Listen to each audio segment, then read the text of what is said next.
Hello' everyone, job education চেনেলটো আপোনালোকক স্বাগতম জনাইছোঁ।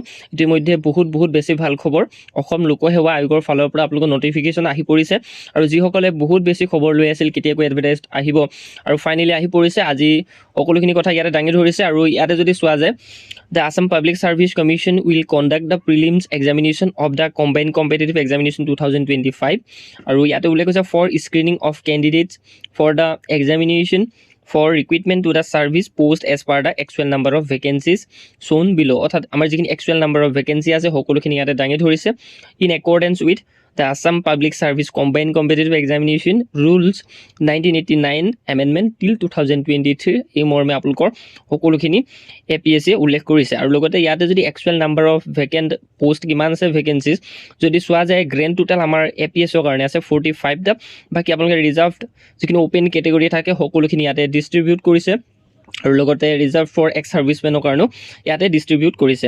বাকতে ইয়াতে যদি চোৱা যায় APS যদি চোৱা যায় গ্ৰেণ্ড টোটেল 6টা আছে আৰু DTO কাৰণে আছে 3টা আৰু লগতে সুপাৰিনটেণ্ডেণ্ট অফ এক্সাইজৰ কাৰণে এটা আছে, assistant registrar of cooperative society ইয়াৰ বাবে 2টা আছে আৰু লগতে AUASৰ কাৰণে ইয়াতে 2টা আছে আৰু লগতে ইনস্পেক্টৰ অফ লেবাৰৰ কাৰণে 5টা আছে আৰু ইনস্পেক্টৰ অফ এক্সাইজ এটা আছে, এছিষ্টেণ্ট এমপ্লয়মেণ্ট অফিচাৰ 8টা আছে আৰু সাব ৰেজিষ্ট্ৰাৰৰ কাৰণে আছে 4টা আৰু research assistant border protection and development ইয়াৰ বাবে এটা আছে। বাকি গ্ৰেণ্ড টোটেল যদি চোৱা যায় 78টা আছে আৰু লগতে ইয়াতে 42টা আছে আমাৰ ওপেন কেটেগৰীৰ কাৰণে। বাকি সকলোখিনি কথা গম পালে আৰু RFW মানে হৈছে ৰিজাৰ্ভড ফৰ উমেন আৰু PWBD মানে হৈছে যিখিনি বেঞ্চমাৰ্ক ডিছেবিলিটিছ হয় তেওঁলোকৰ কাৰণেও ইয়াতে ৰাখিছে সকলোখিনি ইয়াতে ৰিজাৰ্ভ কৰি। লগতে ইয়াতে যদি চোৱা যায় the number of vacancies of any of the services as mentioned by government may be changed if required and will be notified accordingly। তাত যদি কিবা ইয়াৰে নাম্বাৰ অফ ভেকেঞ্চি হালসলনি কৰিব যদি লগা হয় তেতিয়া গভৰ্ণমেণ্টে নটিফাইড কৰিব APSC যিটো অফিচিয়েল ৱেবছাইটত আৰু লগতে ইয়াতে উল্লেখ কৰি দিছে reservation as per draft advertisement received from government against total number of post in the cadre আৰু লগতে ইয়াতে যদি চোৱা যায় এইখিনি হৈছে কেণ্ডিডেট এনচিয়ৰ দেয়াৰ এলিজিবিলিটি, কেনেধৰণে এলিজিবিলিটিখিনি এনচিয়ৰ কৰা হয়।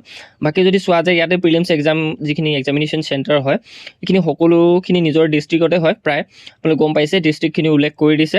যিখিনি ধৰি লোৱা মেইনছ এক্সাম হ'ব এইটো গুৱাহাটীতে অনলি চেণ্টাৰ আছে, গুৱাহাটীতে এক্সামটো পাতিব মেইনছৰ কাৰণে আৰু প্ৰিলিমছৰ কাৰণে নিজৰ ডিষ্ট্ৰিক্টতে নিজৰ এক্সাম চেণ্টাৰ পৰিব। আৰু লগতে ইয়াতে যদি চোৱা যায় বাকী যিখিনি কথা কৈছে ইয়াতে the tentative date for prelims examination অৰ্থাৎ প্ৰিলিমছ এক্সামটো হ'ব 5 জুলাই। এইটো বহুত বেছি ভাল খবৰ হয় যিহেতু 5 জুলাই ছানডে দিনাখন এক্সামটো হ'ব। টেণ্টাটিভ ডেটটো উল্লেখ কৰি দিছে, হয়তো কিবা ধৰি লোৱা অসুবিধা হয় বা কিছুমান ক্ষেত্ৰত হয়তো টেণ্টাটিভ বুলি এইকাৰণে উল্লেখ কৰিছে হয়তো সলনিও হ'ব পাৰে, কিন্তু 5 জুলাইতে আপোনালোকৰ যিটো প্ৰিলিমছ হ'ব। গতিকে বহুত বেছি ভাল খবৰ যিসকলে প্ৰিপেৰেশ্যন কৰি আছে আৰু বেছি ভালকৈ কৰিব পাৰিব প্ৰিলিমছৰ কাৰণে এক্সামিনেশ্যন ডেটটো যিহেতু উল্লেখ কৰি দিছে।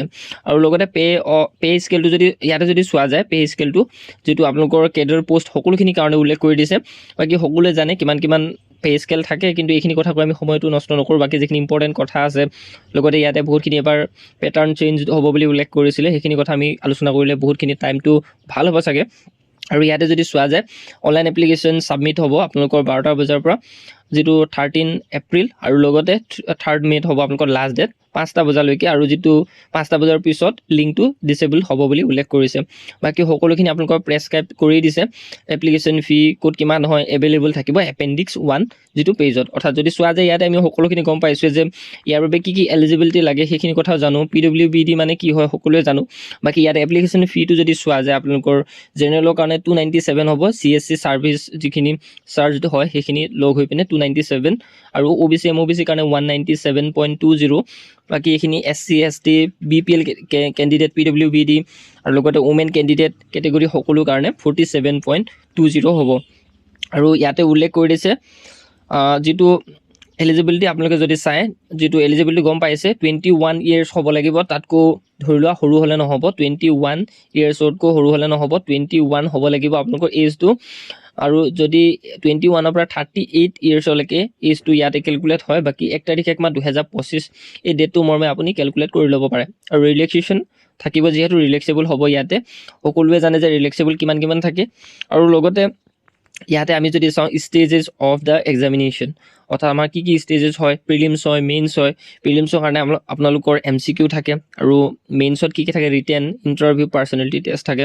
প্ৰিলিমছত আমাৰ জেনেৰেল ষ্টাডিজ, ইয়াতে যদি চোৱা যায় MCQ টাইপ আহিব, আৰু ইয়াতে 2 ঘণ্টা ডিউৰেশ্যন থাকে। জেনেৰেল ষ্টাডিজ 1 মাৰ্কছ 200 থাকে, আৰু লগতে জেনেৰেল ষ্টাডিজ 2 মাৰ্কছ 200 থাকে। MCQ টাইপতে সকলোখিনি থাকে, টোটেল 400 মাৰ্কছ হয়, আৰু এইটো হৈছে কোৱালিফাইং ইন নেচাৰ হয়।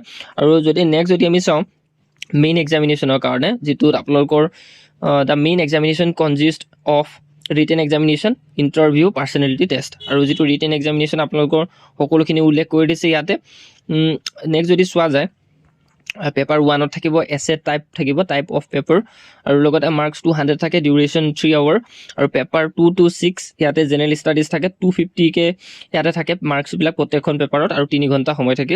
আৰু interview, personality test after qualifying in written test যেতিয়া পাছ কৰিব তেতিয়া আপোনালোকৰ ইণ্টাৰভিউ কাৰণে বা পাৰ্চনেলিটি টেষ্টৰ কাৰণে মাতিব। 180 মাৰ্কছৰ হয়।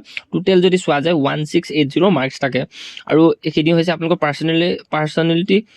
পাৰ্চনেলিটি টেষ্ট বা ইণ্টাৰভিউ কাৰণে ৰেচিঅ' থাকিব 1:3, এটা পোষ্টৰ কাৰণে 3জনক ইণ্টাৰভিউ কাৰণে মাতে। বাকী এই সকলোখিনি কথা উল্লেখ কৰি দিছে।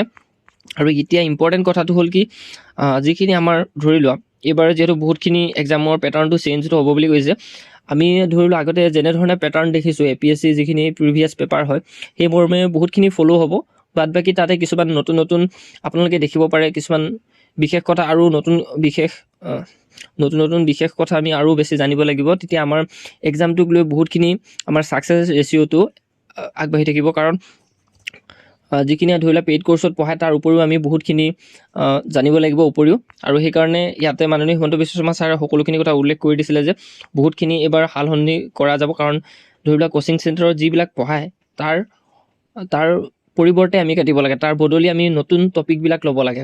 গতিকে আমি এইটো কথা ভাবিব নালাগে যে পেইড কৰ্চটো পঢ়িলে সকলোখিনি পাৰিম বা তেনেকুৱা সেই বৃত্তিটো সকলোৱে নাথাকে। যিহেতু আগতে যিসকলে পাছ কৰিছে APSCত তেওঁলোকেও সেইটো চিন্তা নকৰে, কাৰণ তাতকৈ বহুত বেছি এক্সট্ৰাকৈ নিজেও জানি ৰাখে, সেইটোতো সকলোৱে জানে। আৰু সেই মৰ্মে আমিও এইবাৰ আগবাঢ়ি থাকিব লাগিব সকলোৱে। গতিকে আপোনালোকে যদি ভাবে যে এই এক্সামটো ভালকৈ দিম বুলি, এবাৰ পেটাৰ্ণটোক লৈ বহুত বেছি টেনশ্যন নকৰিব। বাকী প্ৰিলিমছটো ঠিক কৰক, মেইনছটোৰ কাৰণে বহুত আপোনালোকে যিহেতু আগৰ পৰা পঢ়ি ৰাখিছে, আৰু তাৰ মৰ্মে আমি নতুনকৈ আৰু নতুন ভালকৈ চাব লাগিব। আৰু লগতে বাহিৰৰ চেনেলবিলাকো ফ'ল' কৰাটো বহুত বেছি ইম্পৰ্টেণ্ট, কাৰণ এটা চ'ৰ্চৰ পৰা আমি যদি চাওঁ বহুতখিনি আমাৰ কাৰণে লছ হ'ব। সেইকাৰণে আমি বহুত বেছি চ'ৰ্চ চাব লাগিব এইবাৰ। সেই ক্ষেত্ৰতে মাননীয় হিমন্ত বিশ্ব শৰ্মা ছাৰে কৈছে যে টোটেলি এক্সামটো চেঞ্জ হ'ব বুলি, পেটাৰ্ণটো তেনেকৈতো কোৱা নাই। গতিকে ইমানখিনি ইনফৰ্মেশ্যন আছিলে।